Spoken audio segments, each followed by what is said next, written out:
கோவையில் பாமக நிர்வாகி அசோக் ஸ்ரீநிதிக்கு கொலை மிரட்டல் விடுத்தது தொடர்பாக மைவி3 ஆப் நிறுவன மேலாண் இயக்குநர் சக்தி ஆனந்த் உள்ளிட்ட 3 பேர் மீது பீளமேடு காவல் நிலையத்தில் வழக்கு பதிவு செய்யப்பட்டுள்ளது.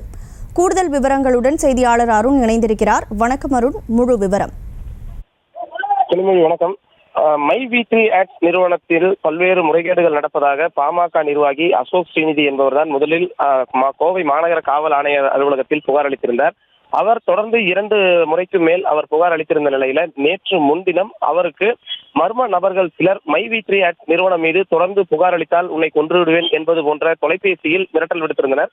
இது தொடர்பாக அசோக் ஸ்ரீநிதி கோவை மாநகர காவல் ஆணையர் அலுவலகத்தில் புகார் அளித்திருந்தார். இந்த புகாரின் அடிப்படையில மாநகர காவல் ஆணையர் உத்தரவின் அடிப்படையில் கோவை பீளமேடு காவல் நிலையத்தில் மைவி3 ஆப் நிறுவனம் மற்றும் அந்த உரிமையாளரான சக்தி ஆனந்த், அதன் மேலாளரான விஜயராகவன் மற்றும் ஒரு மர்ம நபர் என 3 பேர் மீது வழக்கு பதிவானம் செய்யப்பட்டிருக்கிறது.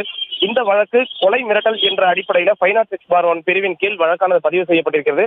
இந்த வழக்கு பதிவு செய்யப்பட்டுள்ள நிலையில காவல்துறையினர் தொடர்ந்து விசாரணை மேற்கொண்டு வருகின்றனர். கனிமொழி, விவரங்களுக்கு நன்றி அருண். செய்திகளை உடனுக்குடனும் துல்லியமாகவும் தெரிந்து கொள்ள சப்ஸ்கிரைப் பண்ணுங்க.